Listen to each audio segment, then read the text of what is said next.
Hello বন্ধুরা, এমকে food রকমারি তোমাদেরকে স্বাগত।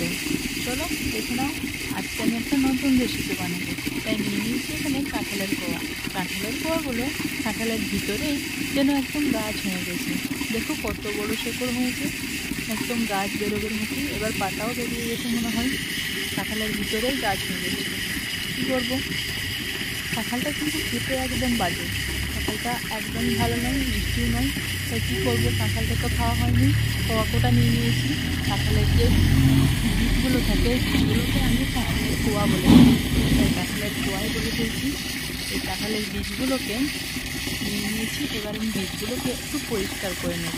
যে ডাঁটাগুলো আছে সাদা সাদা আর যে শেকড়গুলো আছে এগুলোকে নেড়ে দেবো। দেখো এটা কিন্তু শেকড় হয় না, ঠিক এরকম বীজগুলো থাকে। এই বীজগুলোই তোমরা সাধারণত নিয়ে থাকো বা পুড়িয়ে থাকো, ভেজে থাকো, রান্না করে থাকো, অনেক রকমভাবেই এই কাঁঠালের বীজই খাওয়া যায়।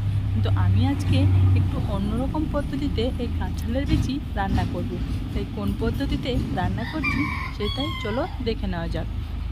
পরিষ্কার করে নিয়ে ভালো করে এই যে ওপরের লাল লাল যে হয়ে আছে, এই লাল লালগুলোকে, যে কাঁঠালের বীজের মধ্যে যেগুলো থাকে ওগুলোকে পরিষ্কার করে নিতে হবে।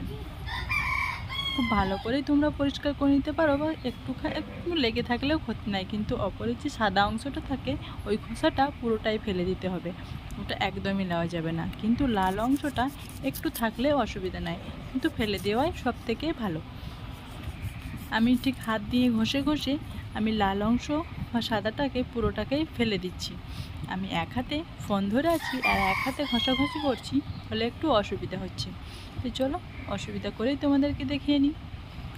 ঠিক এরকম করে সবগুলোকে পরিষ্কার করে নিতে হবে। আমি খোসাগুলোকে ছাড়িয়ে নিয়েছি। এবার যে লালগুলো আছে এই লালের গুলো হাত দিয়ে ছাড়িয়ে নিচ্ছি আর ঘষে ঘষে হালকা করে নিচ্ছি। তারপর হাত দিয়ে ঘষে ঘষে ছাড়িয়ে নিচ্ছি। আমি পুরোটা ছাড়াতে পারলাম না, যতটা হয়েছে ততটা নিয়েই চলো আমি এবার রান্নার দিকে যাব। ভালো করে পরিষ্কার করে ধুয়ে নিয়ে নিতে হবে, ঠিক এরকমভাবেই। দেখে নাও, আমি ঠিক এরকমভাবে এতটাই পরিষ্কার করেছি। কিছু কিছু লাল অংশ কিন্তু কাঁঠালের বীজের মধ্যে লেগে আছে। এবার চলো এগুলোকে একটু ধুয়ে নিয়ে চলে যাব এবার রান্নার কাজে। এবার আমি এগুলোকে এই মগটার মধ্যেই ভরে নিয়ে চলে এসেছি। একটু ধুয়ে পরিষ্কার করে ভালো পানি দিয়ে নিয়ে চলে এসেছি। এবার আমি একটা প্রেসার কুকার নিয়েছি। প্রেসার কুকারের মধ্যে পানি সমেত কাঁঠালের বীজগুলোকে ভরে একটু সেদ্ধ করে নেব। চলো সেদ্ধ করে নেওয়া যাক। আমি সেদ্ধ করতে বসিয়ে দিলাম। পানিটা একটু বেশি হয়ে গেছে, বেশিক্ষণ সেদ্ধ করার বা সিটি দেওয়ার প্রয়োজন নাই, 2 থেকে 3টে সিটি দিলে সেদ্ধ হয়ে যাবে। এই যে আমার সেদ্ধ রেডি। আমি কিছুক্ষণ ঠান্ডা করতে দিয়েছিলাম, যেহেতু গরমের মধ্যে আর একটু ভালো করে সেদ্ধ হয়ে যায়। দেখো খুব সুন্দর সেদ্ধ হয়েছে, কিন্তু হাত দিয়ে একদম চাপ দিলেই গলে যাচ্ছে। আর এত সুন্দর এই কাঁঠালের বিচিগুলো কিন্তু এইভাবে সেদ্ধ করে এগুলো কাঁচা লঙ্কা, পেঁয়াজ, লবণ দিয়ে সেনে কিন্তু পান্তা ভাত দারুণ লাগে। তোমরা একবার খেয়ে দেখো, দারুণ লাগবে। আমি এখন বানাবো কাঁঠালের বিচি দিয়ে বড়া। আমি তো এখনও মেন রেসিপির নামটাই তোমাদেরকে বললাম না, তাই না? কাঁঠালের বিচি বড়া হবে আজকে। কাঁঠালের বিচি বড়া বানাতে গেলে কাঁঠালগুলোকে পরিষ্কার করে ভালো করে সেদ্ধ করে নিতে হবে। তারপর যেভাবে আলু ভর্তা করা হয় ঠিক সেইভাবে কাঁঠালের বিচিগুলোকে হাত দিয়ে টিপে একটু মেস্ট করে নিতে হবে। বা হাত দিয়ে যদি না পারো, গেলাস হোক বা আলু ম্যাশার হোক, সেগুলো কিছু একটা দিয়ে মেস্ট করে নিতে হবে খুব সুন্দরভাবে। আমি হাত দিয়েই করে নিচ্ছি। আমি ঠিক এরকমভাবে হাত দিয়ে এগুলোকে মেস্ট করে নিলাম। হাত দিয়ে মেস্ট করে নেওয়ার পর চলো কিছু উপকরণ দিয়ে দিই। কী কী লাগছে সেগুলো দেখে নাও। এবার আমি এটার মধ্যে দিয়ে দেব কেটে রাখা পেঁয়াজ কুচি। দিয়ে দিলাম একটা মিডিয়াম সাইজের পেঁয়াজ কুচি। আর কাঁঠালের বিচি যদি বেশি হয় তাহলে পেঁয়াজটা কম বেশি করে দিয়ে দিতে হবে। দিয়ে দিলাম একটা লঙ্কা, বাড়িতে কাঁচা লঙ্কা নেই বলে একটা লঙ্কা পড়েছিল, ওটাই দিয়ে দিলাম। তারপর দিয়ে দিলাম জিরের গুঁড়ো, ধনের গুঁড়ো ও মরির গুঁড়ো, লবণ আর হলুদ একসঙ্গে দিয়ে আমি এবার ভালো করে মেখে নেব। তার সাথে একটু লঙ্কার গুঁড়ো দিতে হবে। আর এখানে দিয়ে দিলাম একটু খাবার সোডা আর দিয়ে দিলাম লঙ্কার গুঁড়ো।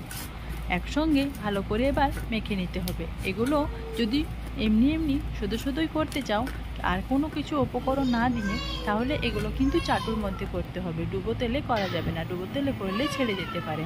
আমি এখানে ডুবো তেলের মধ্যে করব বলে দিয়ে দিচ্ছি অল্প কিছু বেসন, 1 চামচের মতো বেসন দিয়ে দিলাম। বেসন দিয়ে দিলাম, তার সাথে দিয়ে দিচ্ছি কর্নফ্লাওয়ার, কর্নফ্লাওয়ার দিয়ে দিলাম 1/2 চামচের মতো। এবার হাত দিয়ে এটাকে ভালো করে মেখে নেব। যদি টাইট মনে হয় তাহলে অল্প সামান্য পানি দিয়ে দিতে হবে। আমি অল্প সামান্য পানি দিয়েছি, খুব বেশি পানি আমার লাগে নাই।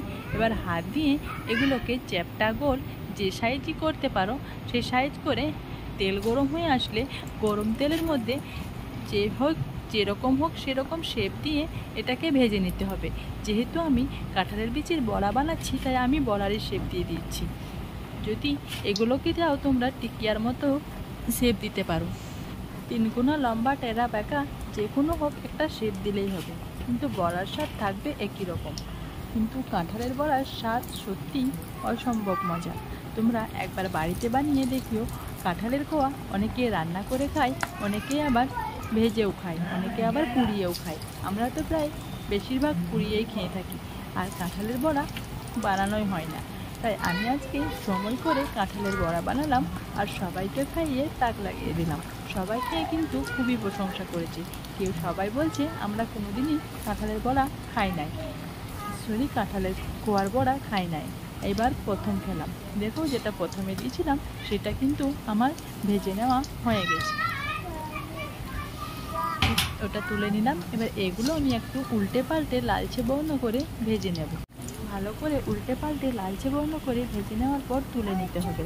দেখো কত সুন্দর লাগছে, ডুবো তেলে ভাজতে কেমন ভেসে উঠছে, দেখতে খুব সুন্দর লাগছে। এই কাঁঠালের বীজের মধ্যে তোমরা এখানে দিতে পারো ধনেপাতা, কাঁচা লঙ্কা কুচি, গাজর কুচি, এখানে কফি কুচিও দিতে পারো। এগুলো দিয়েও ভালো করে বড়া বানালে সেটা খেতেও খুব সুন্দর লাগে। সব কিছু সবজির মতো মিক্স করে যদি বড়া বানানো যায় সেই বড়াগুলো খেয়েও সবাই প্রশংসাই করবে। দেখো আমার লাল লাল করে ভেজে নেওয়া হয়ে গেছে, এবার আমি তুলে নেব। দেখো আমি একটু কড়া করে ভাজছি, যেহেতু গরম গরম খাবে আর মুচমুচে ভাব থাকবে, সেটা খেতে সত্যিই খুব ভালো লাগে। আমার তো দারুণ ভালো লাগে মুচমুচে জিনিস খেতে, তাই আমি একটু মুচমুচে করে ভেজে নিচ্ছি। তোমরা তোমাদের মতো পছন্দ করে ভেজে নেবে। আর যদি এর মধ্যে সবজি দেওয়া যায় তাহলে সবজির যে কাঁঠালের বিচির যে সবজি দিয়ে বড়াটা বানানো যাবে সেই সবজির স্বাদ, কাঁঠালের বিচির স্বাদ সব কিছুই দারুণ লাগবে। এই যে আমার সবগুলো ভেজে নেওয়া হয়ে গেছে, এবার এগুলোকে তোমাদেরকে ভেঙে দেখিয়ে দিচ্ছি ভেতরটা কত সুন্দর হয়েছে। খুবই গরম হয়ে আছে, আমি হাতে ধরে রাখতে পারছি না, এতটাই গরম লাগছে। আমি তো খেয়ে ফেললাম আগেই, সবারই আগে ভেঙে। এবার দিয়ে দিয়েছি মুড়ির সঙ্গে সবাইকে একসঙ্গে, সবাই মিলে একসঙ্গে খেতে লেগেছে। খেতে খেতে সবাই বলছে খুব সুন্দর হয়েছে। তাই তোমরাও একবার বানিও, খুব ভালো হবে। টাটা বন্ধুরা।